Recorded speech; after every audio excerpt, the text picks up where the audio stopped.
think we should. Thank you so much, Ginny. So welcome everyone. And this is Amin Fazil. I am one of the officers for Association of Leadership at University of Arizona Global Campus. And we are hosting today our leadership speaker event. And welcome Darryl and welcome everyone.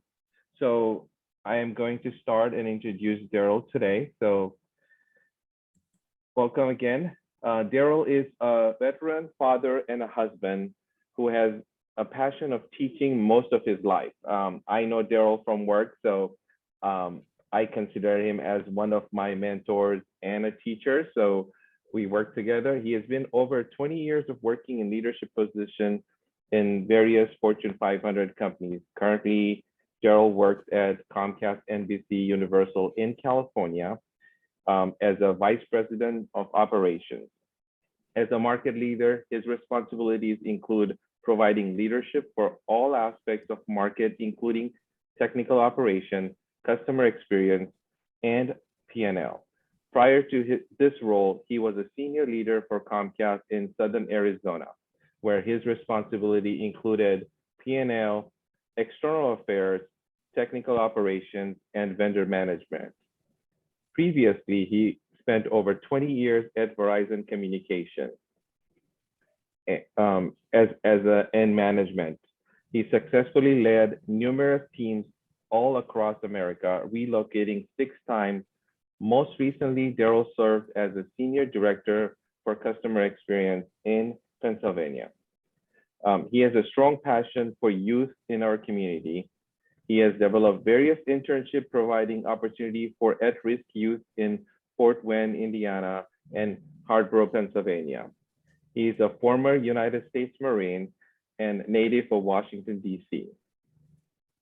He holds a Bachelor's of Science in Administration of Justice from University of District of Columbia, a Master's of Business Administration in Human Resource and Management and from Indiana Wesleyan University, and has completed 3 years doctorate program in organizational leadership from Walden, DBA.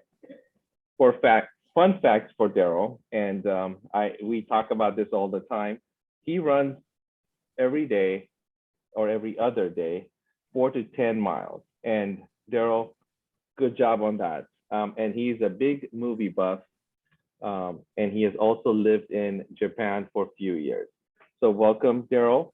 And thank you so much giving us opportunity to be part of this. And we look forward. So whenever you're ready. Definitely. Good morning, and thanks to me for the warm welcome. And I truly appreciate everyone taking the time this afternoon, evening, rather, to join us and have a conversation. Got a few visuals that I would like to present, so let me see if I can get them on the screen for us real quickly.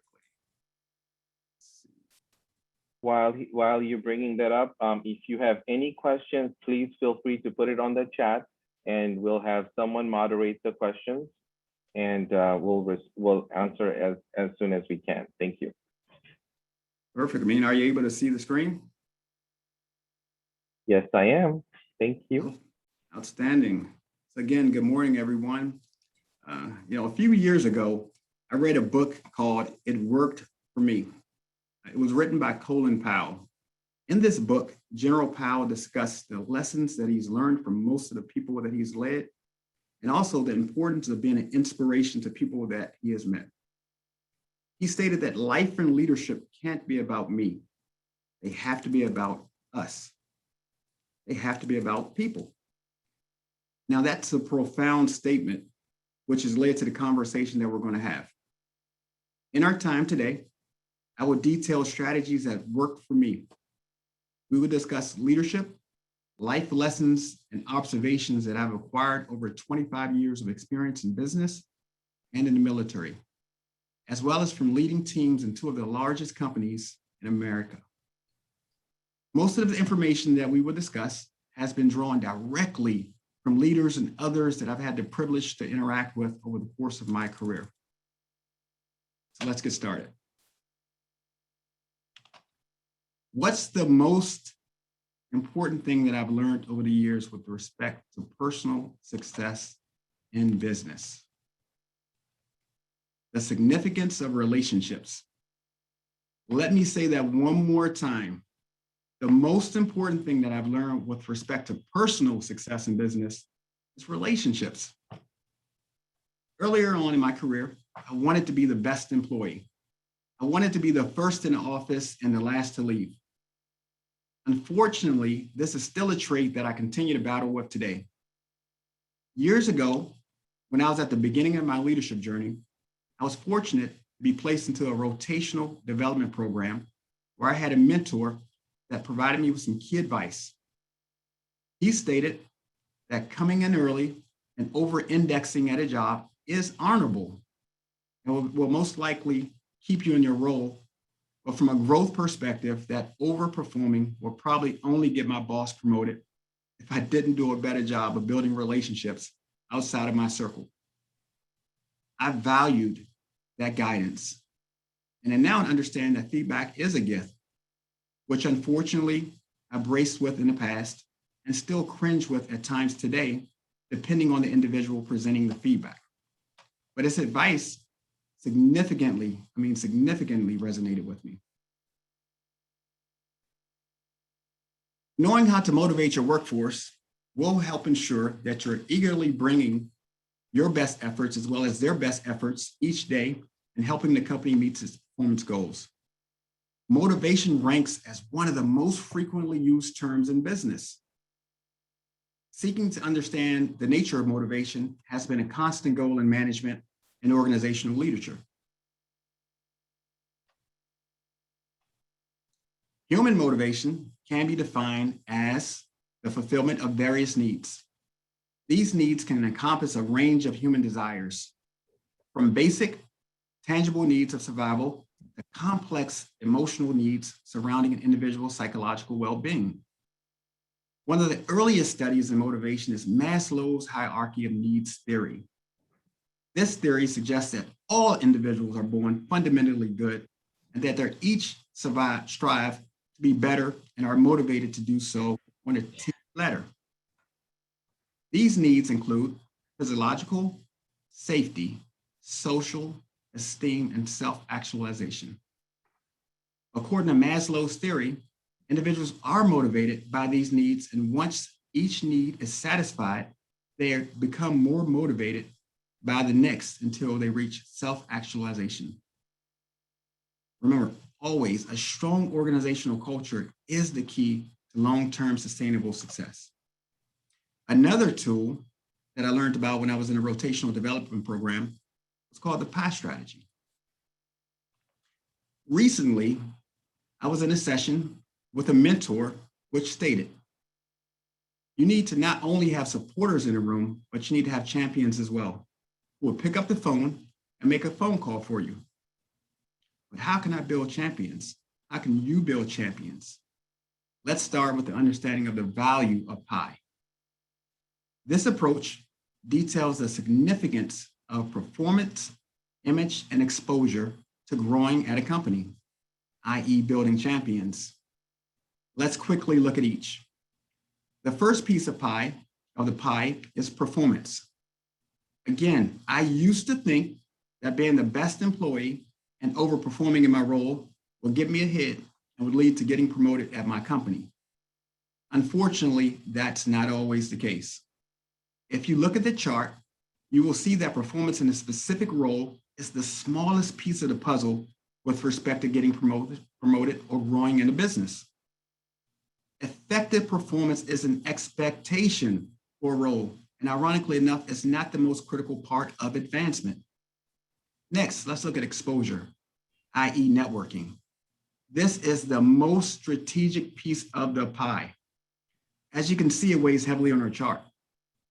I once had a senior divisional president state that I could have the best relationship with my boss, who was a regional vice president, and it will get me nowhere if he doesn't have a connection with me.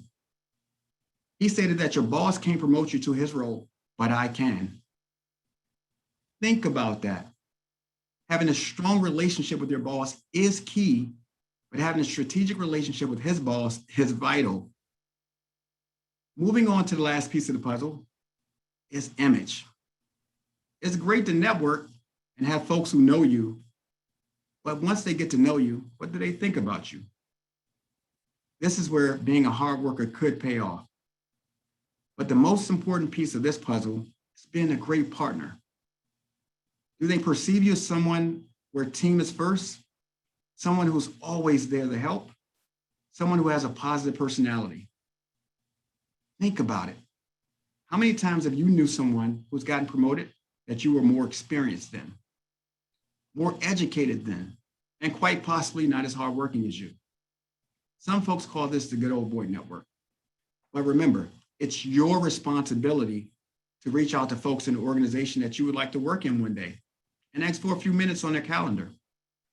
You will be surprised at the amount of leaders that will be willing to give you time and have a conversation. Get to know them. Offer your assistance to their organization. Be attentive and interested in the conversation and their team. Make sure you're seen as a partner that they can reach out to if they ever needed anything from your organization.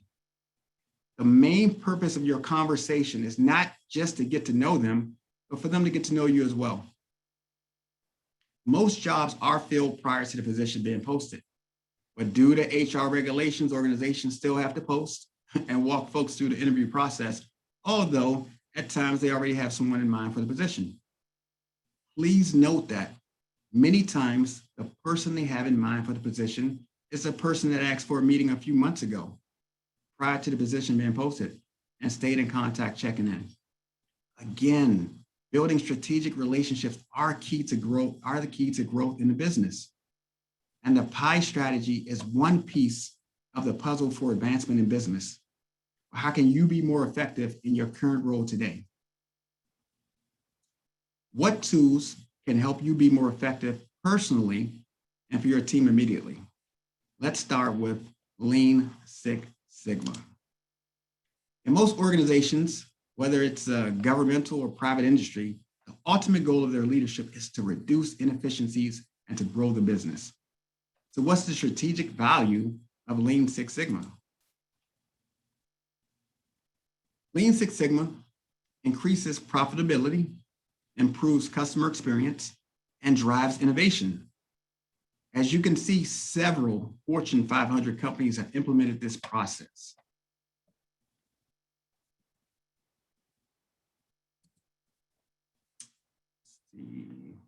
Okay, so what's the purpose of Lean Six Sigma? Let's break down the definition.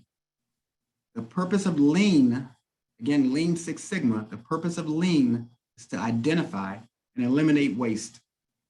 Now for Six Sigma, it's to optimize processes, thus we get the phrase Lean Six Sigma. One of the basic premises of Lean Six Sigma is the goal of getting to 99.997 versus 99% good. Now, when I first heard this question, I was under the perception that 99% was great, until I went a little bit deeper into the understanding of how good 99% actually was versus 99.9997. Let's discuss. Take, for instance, I want you guys to look at the post office. If they were 99% good all the time, that means they will lose 20,000 pieces of mail per hour. Think about that. 20,000 lost pieces of mail every hour at 99% good. It's interesting, right? Versus 99.9997 good and only lose 7 pieces of mail per hour. Now think about your home.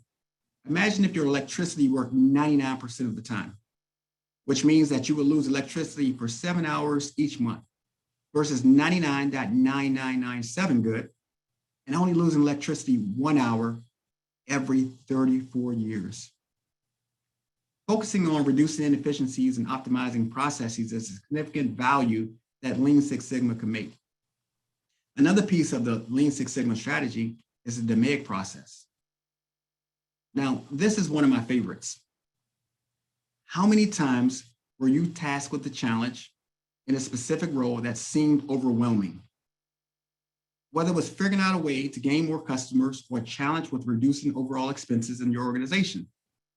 This is where the DMAIC process comes into play. Define, measure, analyze, improve, and control. DMAIC. It's a data-driven quality strategy used to improve processes. The letters in this acronym represents the 5 phases that makes up this process, including the tools that are used to complete the phases. An integral part of the Six Sigma initiative, but in general, can be implemented as a standalone quality improvement procedure or as part of a quality improvement initiative such as Lean. So again, this process doesn't necessarily have to be mixed entirely together. You can use it strategically as one standalone piece. But there are a lot of underlying tasks associated with this process. But we will look at it in a more simplistic perspective. We're going to look at it in a way that you can break it down from a day-to-day perspective with all this complicated information that you guys see on the screen here. So let's look at it, for example. Say you were tasked with a challenge of growing customers at whatever organization you support today. The first thing you would do is define what you're looking to solve, D. The next thing you would do is measure your current base of customers and where you want to go, M. Third, you would analyze your current situation, i.e. look at where you're losing customers at, churn, evaluate your penetration rates in various areas, analyze your close rates for different sales channels, and see where your biggest opportunities are. Generally, we call that the root causes. Fourth, improve. You can brainstorm with team members, leverage best practices to implement resolutions. You can monitor solutions, and you can make changes where needed, i.e. eliminate the root cause of the task. And finally, control. You validate performance, and you financial benefit to the business, and you can track the results. One of the things I can tell you is that there's no challenge that's too big if you follow this detailed plan for success. And at times in our career, we could also be presented with a task where, unfortunately, we could have no idea of where we get started or how to start looking for a solution for the problem. This is where our next tool, the customer requirement tree, comes into play. Let's say we have a customer who states that they want a cup of coffee that's good. That sounds simplistic, right? If we take a deep dive into the statement and we leverage the critical to quality, CTQ, we will see that there's a little bit more complexity than it seems. Your first approach with regards to the customer requirement tree is the need. Okay, all right. So they want coffee, that's good. This seems simplistic enough, but you have to be cautious. This requirement has a lot of underlying details. Next is the drivers. So to be able to provide coffee that's good, we would need to focus on the taste, the temperature, and cost. Okay, I got it. Let's see what's critical to quality of the product. That's where the CTQ comes in. We need to ensure that the taste isn't acidic and rich. We need to make sure that the temperature is between, say, 60 degrees and 80 degrees Celsius. And finally, from a cost perspective, and after doing market research, we see that $3 a cup is where we need to land. The critical to quality CTQ tree helps you translate broad customer needs into specific, actionable, measurable performance requirements. Do a CTQ tree for every need that you need to identify and problems you need to solve. You'll then have a comprehensive list of performance requirements that will help you deliver a high quality product. Following these steps can make a somewhat vague request seem a little bit more manageable. Now let's recap. We started off highlighting the significance of relationships. We then moved on to the value of motivation in the workplace. Next, we reviewed the PI strategy, focusing on the importance of performance, networking, and brand. We then highlighted Lean Six Sigma and the value of 99% versus 99.9997 good. We also detailed the DMAIC process, define, measure, analyze, improve, and control, and how this tool can help you when you're challenged with developing a strategy to improve a current process. Finally, we discussed the customer requirement tree and how this tool can help you look at various key measurable characteristics that must be met in order to satisfy a customer's need. Similar to my opening statement, and if you remember nothing else throughout the course of our time today, please remember to focus on building a strong network and having a solid core of champions on your team to help guide your path in the future. Again, I appreciate you guys for taking the time to join us today, and I want to turn it back over to you, Amin. Awesome.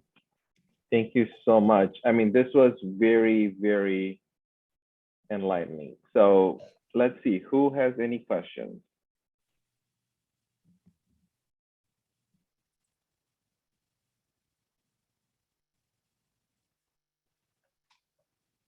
Well, while people are thinking, this is Jenny, and I don't have a question, but I have a comment that I really appreciate the conversation that you had about the pie model and the considerations, because I think so many people can relate today to being overwhelmed with their workloads and the stresses in their lives, and to really keep some perspective about those important relationships in our lives. So I thought that was brilliant. Thank you.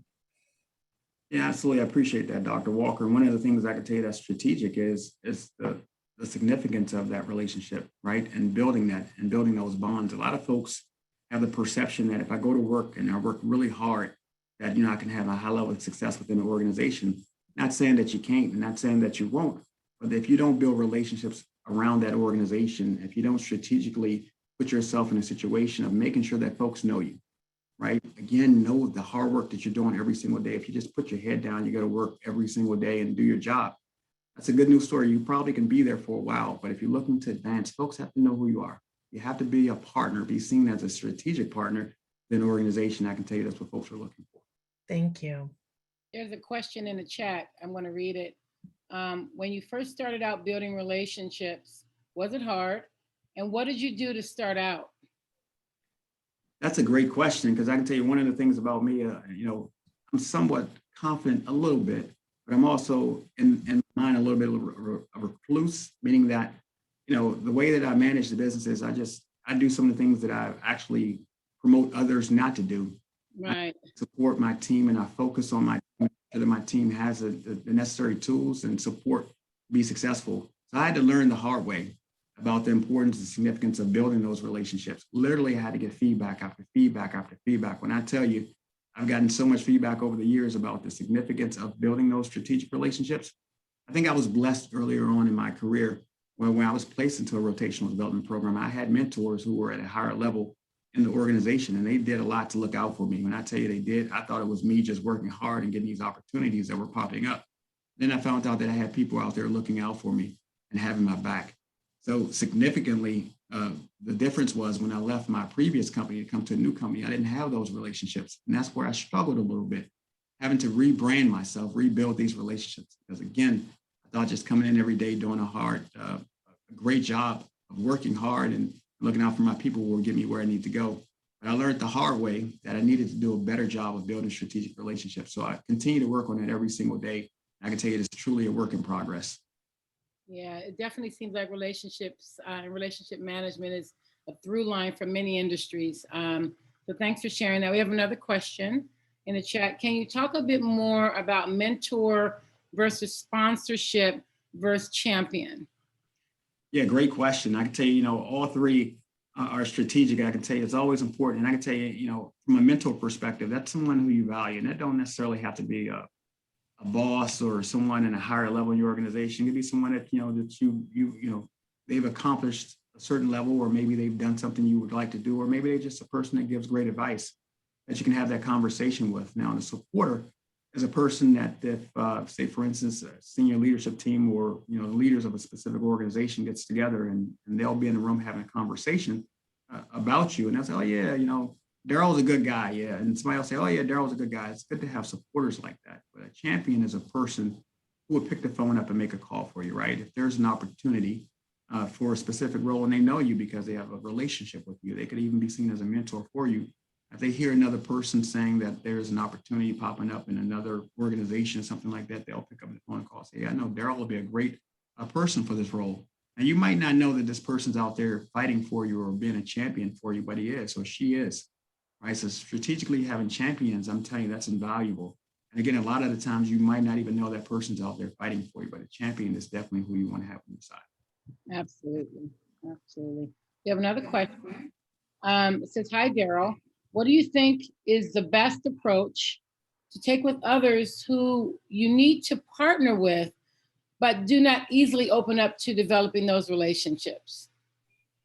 Yeah, that's a good question. Not only is that a great question, sometimes folks might not want to partner with you, right? But you need that relationship to be, as successful as you can be within the organization. I can tell you, killing with kindness.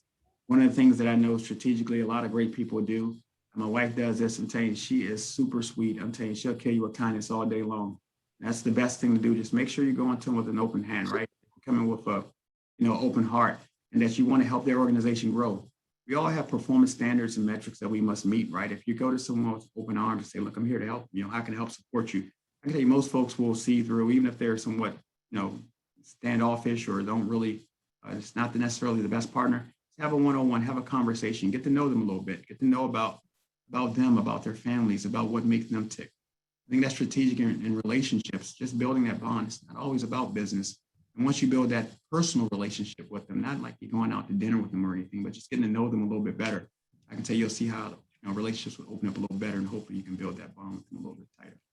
Thank you. Thank you. I don't see any more questions in the chat. So are there any more questions? We'll pass it back to Amin.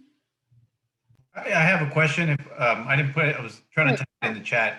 Hey, Darryl, earlier you mentioned the importance, and you emphasized how important it is to have a great relationship with your boss. And I couldn't agree more. That's a very, very important relationship. How do you, what's your advice on how do you make sure that you do that? What are some tips to make sure that you manage a good relationship with your boss? How do you find the right balance? Because I always hear people say, hey, you don't want to be a yes man or woman. But at the same time, you also want to make sure that you manage up effectively. So what's your take on that?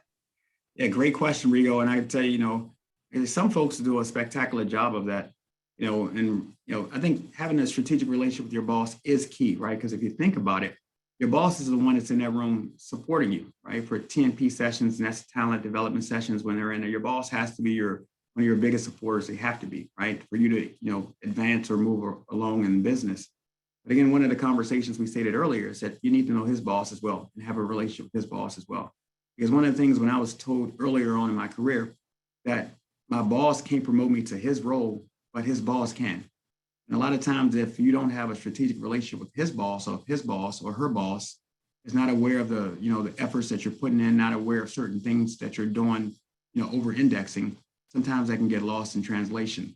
I think it's important. So to have that relationship with your boss, one of the things that I can tell you that I always do is try to personalize the conversations, right? Just get to know them, get to know your boss, not as your boss, but to get to know a little bit more about him or her.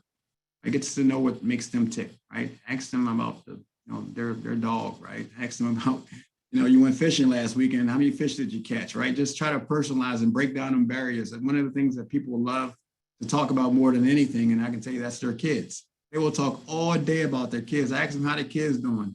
How's Johnny doing in the third grade? I hear he's on the football team. I'm telling you, building those strategic relationships with your boss will probably help in the long run. Now, you have to ensure that you're making your performance, right? You have to hit certain targets. So, your boss can like you all day long, but if you're not making your numbers, you're not, over-indexing at a job or meeting certain standards. No matter who you are, your boss he might like you, but at the end of the day, or she might like you, but that could make it a little tougher conversation with them. So I appreciate the question, Rigo. Thanks for that question. That was a good question. I have a couple more questions in the chat. What kinds of professional activities do you recommend for students building their networks? Great question. I can tell you that's so important. One of the things that a lot of folks don't take advantage of, but there are a lot of opportunities out there for people to join boards, big brothers, big sisters. YMCA, Girl Scouts of America. It's just so many organizations, and these are strategic partnerships that you can build. You're not just there volunteering your time to help support that organization. That's the key. But while you're out there, you're also networking. And I'm telling you, it's so unique in the opportunities that could pop up just by having a conversation with someone, getting to know them a little bit better, right? You can talk to someone who's sitting beside you in a board meeting and found out they're hiring someone and hiring someone who has, the qualifications or requirements that you meet. And you start talking to them, you never know what opportunities can pop up. So from my perspective, I think that's big. LinkedIn is always a great one because LinkedIn, you can get on a professional site. You can post your information and a lot of good things that you've done, a lot of things you've accomplished. Somebody might see you on there and say, hey, I've seen you on LinkedIn and I'd like to have a conversation with you. I can't mention probably at least once or twice a month, I'll get an email from someone who's seen me on LinkedIn and offering to have a conversation about an opportunity. So LinkedIn is probably one of the best ones you can have. Or join any local organizations in your area, even something as simple as, maybe being on the HOA board of your community. Again, people will think that's simplistic or it's something that's not that important to them. You never know. I'm telling you, folks that's on that board, you never know the opportunities that they could help you with. A lot of those folks are they've been there for a while and they are in really great positions, or if nothing else, maybe a great mentoring opportunity for yourself. That is definitely true. So I got my little networking started. There's another question. Have you ever come up against implicit bias? And how did you handle it? That's a great question. Implicit bias. And, I don't know if you guys can tell, but I'm African American. So one of the things that's unique is that coming from DC, coming from Washington, DC, I grew up in an environment that was a little bit somewhat secluded from others. We lived in an environment that was predominantly African American at the time. And I really didn't know a lot about implicit bias. I definitely didn't know anything about unconscious bias, right? Which I learned a little bit about when I went into the Marine Corps and I got stationed in North Carolina. And I started seeing a little bit more of that. And I thought it was interesting because I didn't really understand why someone would treat someone a certain way because of how they look or some of their personality traits. But one of the things that I would say specifically from an unconscious bias perspective is sometimes people just don't recognize that they're being a certain way or treating people a certain way. I don't think that most folks are bad. I think just being good is ingrained in most people. I think most people are just decent folks. I think a lot of it has to do with the way they were brought up. I think historically in America, obviously we all know our background and we know our history. There's been some challenges with equality. There's been sometimes we're raised by people and family and history that, it's not the best or not the most open to other folks in organizations, but, or in environments. But one of the things that I have seen is that it's getting better, right? I see that things are changing and that people in certain environments are, raising new kids. And I think our environments are getting a little bit better. So from an implicit bias perspective, I think that it's just a mindset. And I can tell you that overall, that I think you got to just work your best to try to overcome that, because sometimes you can't control how someone else feels about a certain situation. But I think if you do your best, try to build a strategic relationship with them, I think you'll get better. Thank you. Thanks. Any other questions? Great questions. Any more questions, folks?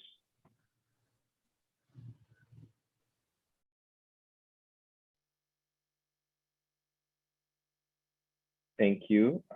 So no questions on the chat, but I definitely agree. Network is a big part of leadership development, and as a leader, I mean, I'm pretty sure a lot of folks are in business classes at UAGC, and one of the things you'll learn is that networking is very important, and I feel like for me that's a big deal, because my team, I support them, I guide them, I'm always constantly networking them, and I am one of those leaders that I want to champion for them, right? And that's one of the area my previous leaders have championed for me.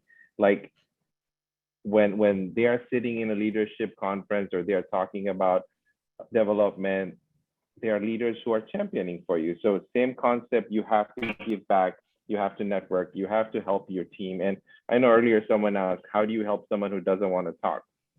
Well, as a leader, I would say I would continue making sure that we are teaching them, guiding them how to network. I mean, I feel like that's one of the areas that as a leader, we have to support our team. And when we do networking, and we champion them, it definitely helps. So thank you, Darryl, for sharing your experience and answering all the questions.